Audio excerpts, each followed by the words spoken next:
जम्मू कश्मीर में आतंकवादियों के साथ मुठभेड़ में 3 अफसर और 1 जवान के शहीद होने के बाद पूरा देश उन्हें सलाम कर रहा है। उनके परिवार में एक तरफ मातम का माहौल है तो दूसरी तरफ तरह तरह से लोग उन्हें नमन कर रहे हैं। शहीद होने वालों में हरियाणा पानीपत के रहने वाले मेजर आशीष धोनी, सेना के एक कर्नल और एक पुलिस के डीएसपी शामिल थे। आतंकवादियों ने सुरक्षा बलों पर उस वक्त गोली चला दी जब वह सर्च ऑपरेशन कर रहे थे। इस दौरान आतंकवादियों से लोहा लेते हुए कर्नल के मनप्रीत सिंह, मेजर आशीष और डीएसपी हुमायूं भट्ट शहीद हो गए। पानीपत जिले के शहीद हुए मेजर आशीष 3 बहनों के एकलौते भाई थे। शहीद होने पर परिवार और गांव में मातम छाया हुआ है। पिता एनएफएल से सेवानिवृत्त होने के बाद सेक्टर 7 में किराए के मकान पर रहते थे। मेजर आशीष 6 महीने पहले ही अपने साले की शादी में छुट्टी लेकर घर आए थे। प्रशासन और पुलिस की अधिकारी भी उनकी शहादत की खबर मिलते ही सेक्टर 7 में उनके घर पहुंच गए।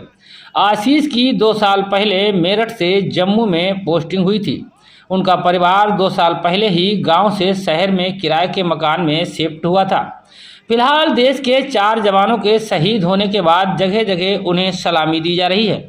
उधर आम आदमी पार्टी ने आजमगढ़ के कुमार सिंह उद्यान के गेट पर शुक्रवार को दोपहर 1 बजे आतंकवादियों से लोहा लेते हुए शहीद हुए सैनिकों को कैंडल मार्च निकालकर श्रद्धांजलि दी है।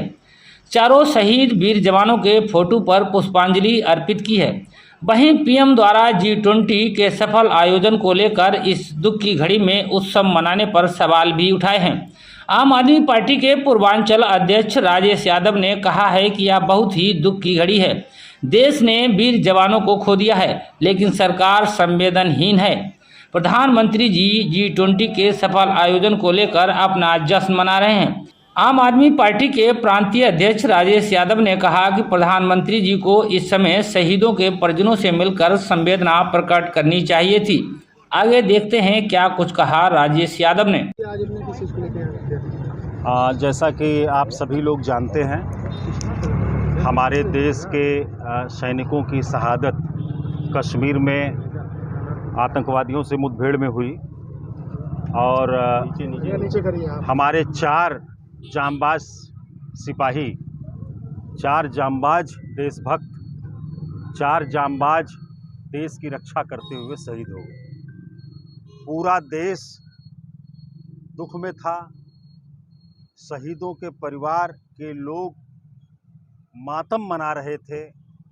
हम सभी लोग दुखी थे और बड़े ही शर्म की बात है कि ऐसे दुखदाई घड़ी में G20 के सफल आयोजन के उपलक्ष्य में हमारे देश के माननीय प्रधानमंत्री जी अपना स्वागत करा रहे थे। पूरे मीडिया में एक तरफ उन माताओं का रुदन क्रुदन चल रहा था और दूसरी तरफ फूल मालाओं से लदे हुए हमारे देश के प्रधानमंत्री जी उत्सव मना रहे थे।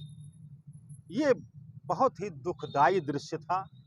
मैं कहता हूं कि आपकी मां मर जाए, आप मुंडन न कराओ तो हमें कोई तकलीफ नहीं है।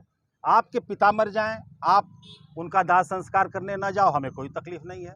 लेकिन जब देश के लिए लड़ते हुए हमारे जांबाज सैनिकों की जान चली जाए तो निश्चित तौर पर अगर आपके अंदर देशभक्ति का रत्ती भर भी जज्बा है तो आपको उस दिन उत्सव के रूप में कोई कार्यक्रम नहीं करना चाहिए, उसको स्थगित कर देना चाहिए और देश के सम्मान में, उन सैनिकों के परिवार के सम्मान में उनके परिवार से जाकर मिलकर अपनी संवेदना व्यक्त करनी चाहिए।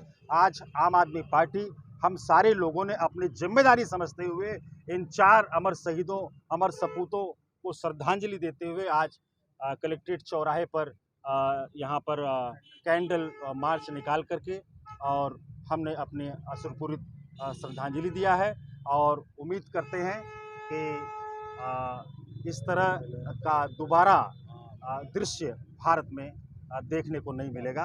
क्योंकि अगर आप देश की बात करते हो, समाज की बात करते हो तो निश्चित तौर पर आपको देश के वीर सैनिकों की शहादत पे तो दुख होना ही चाहिए और अगर नहीं है तो आपकी देशभक्ति पर तो सवाल खड़ा होगा।